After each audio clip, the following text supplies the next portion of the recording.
या सिराजुल उलूम मदरसे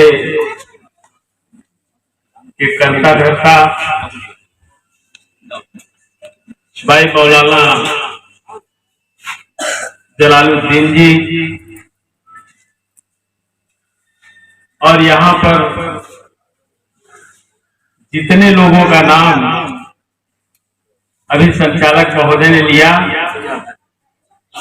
उन सभी को अपने संबोधन में सम्मिलित करते हुए खास करके यहाँ विशेष रूप से भाई इजहार खान जी, आरिफ अंसारी जी, डप्पू अंसारी जी, शकील अंसारी जी, सफीर अहमद अंसारी जी, डॉक्टर असजद जी, हसन खान साहब, राशिद अंसारी उर्फ मियाँ जी, नवाब अंसारी, अलीम खान भाई, शकील अंसारी, हसन खान, शौकत अंसारी और जो भी नाम हम न ले पा रहे हो, मैं विशेष रूप से उन सारे लोगों को अपने संबोधन में सम्मिलित करते हुए यहाँ पर आज के गणतंत्र दिवस के अवसर पर उपस्थित नगर के कस्बे के सभी मुअज्जिज साथियों, नौजवान दोस्तों, प्यारे बच्चों, बड़ी खुशी का अवसर है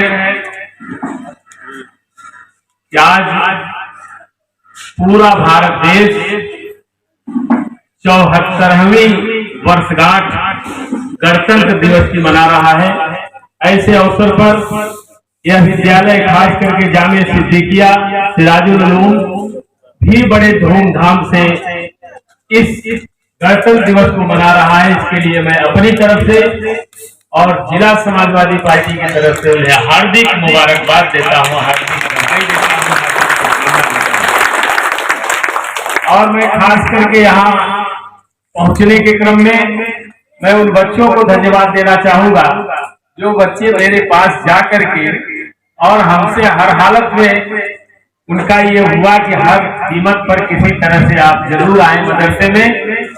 और मैंने भी कहा क्योंकि संगठन का एक अध्यक्ष होने के नाते बड़ा ये रहता है जिले का यहाँ वहाँ का दबाव, वहां से निकल करके फिर अटाला वगैरह पर कार्यक्रम कुछ रहता है, फिर जो है माने वहाँ हमारे नजमी भाई का कार्यक्रम विद्यालय का वहाँ रहता है, सिया कॉलेज का, वहां से होते हुए भागते हमने उन बच्चों को टाल नहीं सका। मैं विशेष रूप से उन बच्चों को दिली मुबारकबाद देता हूँ कि हमको भी यहाँ आने का उन्होंने अवसर बनाया, इसके लिए मैं अपनी तरफ से धन्यवाद देता हूँ। भाई फैसल जी ने तो एक बार हमसे कहा कि वो लड़के जो है चाहते हैं कि आप वहाँ चले आए। हम कहे देखिए वहाँ का अजीब स्वरूप रहता है, लेकिन मैं कोशिश करूंगा, प्रयास करूंगा कि निकाल के समय आऊंगा और मैं आने में किसी तरह समर्थ हुआ। इसके लिए उन बच्चों को पुनः धन्यवाद देता हूँ। दोस्तों, आज का दिन गणतंत्र दिवस, जिसको हम लोग गणतंत्र दिवस के रूप में मानते हैं 26 जनवरी को, वो 74वां वर्षगांठ के रूप में मनाया जा रहा है। और जिसको हम लोग अपने गणतंत्र दिवस के रूप में मानते हैं, उसे संविधान दिवस भी कहा जाता है। क्योंकि अभी बच्चा यहाँ अपने गीत के माध्यम से कुछ बोलते हुए कुछ बात कह रहा था, मुझे बड़ा कुछ अजीब सा लगा। अजीब सा क्या लगा? उसके दिल में यह है कि हमको डरवाया जा रहा है, हमको धमकाया जा रहा है। मैं ऐसे उन बच्चों से कहना चाहूंगा कि कहीं से आपको किसी तरह से डरने की जरूरत नहीं है, न कहीं सोचने की जरूरत है। आजाद हिंदुस्तान में इसे आजादी दिलाने के लिए, ये आजादी इतने आसानी से नहीं मिली।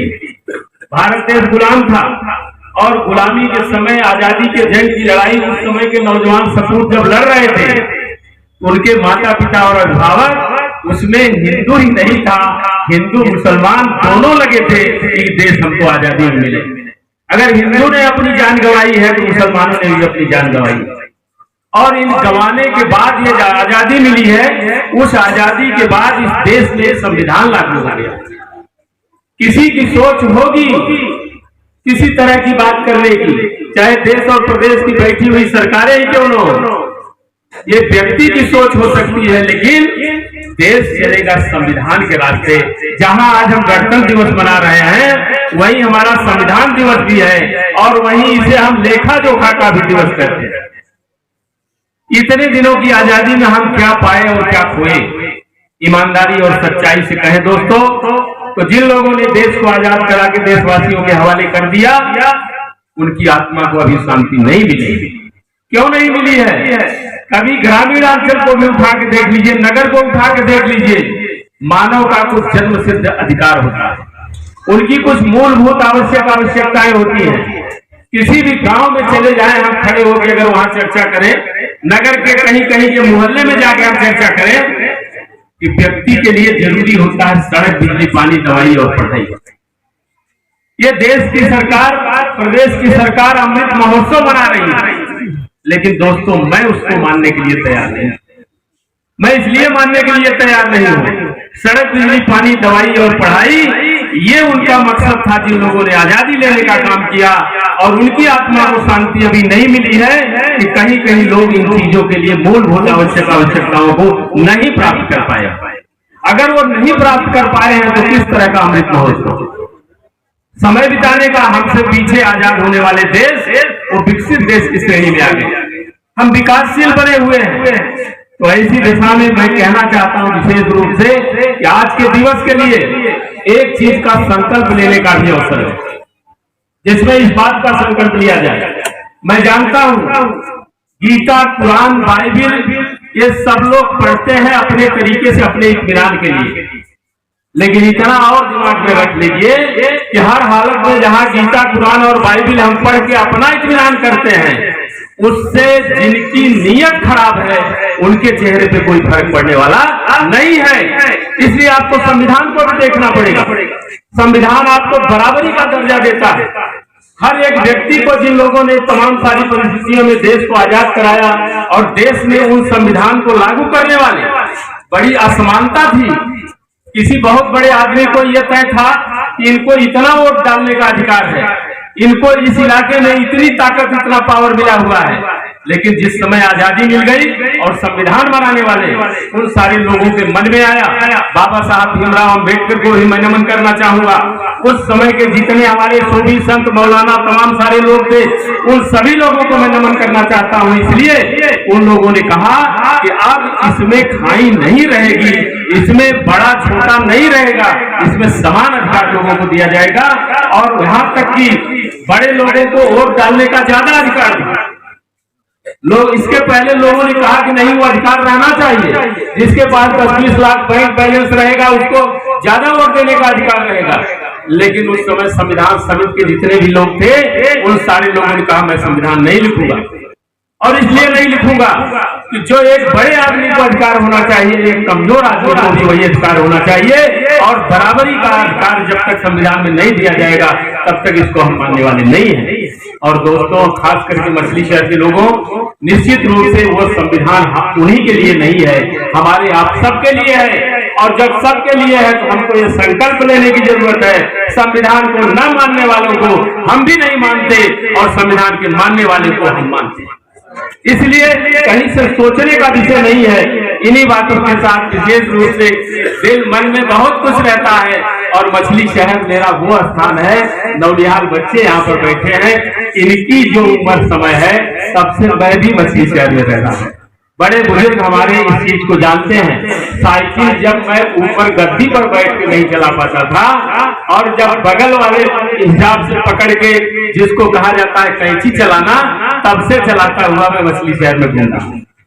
इसलिए मछली शहर के भाइयों, तमाम सारी परिस्थितियों में यह सही है कि मैं कुछ और न भले कर सकूं, लेकिन आपके मान सम्मान स्वाभिमान के लिए मुझे अपने जान की भी बाजी लगानी पड़ेगी, तो मेरा कोई नहीं हटेगा। और मैं कहना चाहता हूं, मैं धन्यवाद देना चाहूंगा मौलाना जलालुद्दीन जी को कि जिन्होंने इतनी बड़ी जिम्मेदारी उठाया। अगर इनको हम बेहतर बना दिए और इस तरह से मदरसे का संचालन करके इनको अगर हम योग्य बना दिए, तो निश्चित रूप से मैं नहीं कहता इसी में कल का भारत बैठा है, कल का भारत बैठा है, कल का हिंदुस्तान बैठा है, वो कल कहीं भी पहुंच सकता है। ऐसे काम के लिए मैं बारंबार मौलाना जलालुद्दीन जी को मैं बहुत बहुत मुबारकबाद देता हूँ, बहुत बहुत बधाई देता हूँ। अपने नगर के जितने जिम्मेदार साथी यहाँ पर उपस्थित हैं उनको बधाई देता हूँ, मुबारकबाद देता हूँ। और इन बच्चों से कहना चाहूंगा कि सब कुछ आप ही का है, सब कुछ आपका है। भेदभाव करने वालों को निश्चित रूप से उनके ऊपर इतनी निगाह रखिए कि ये गलती करते हैं। लाल बहादुर जिस दिन गलत सोच ले, लाल बहादुर को इतना जान लीजिए ये गलत बात करते हैं। और सही बात करने वाले का सहयोग और साथ और समर्पण अगर आपका बना रहा, इस संविधान से कोई छेड़छाड़ नहीं कर पाएगा।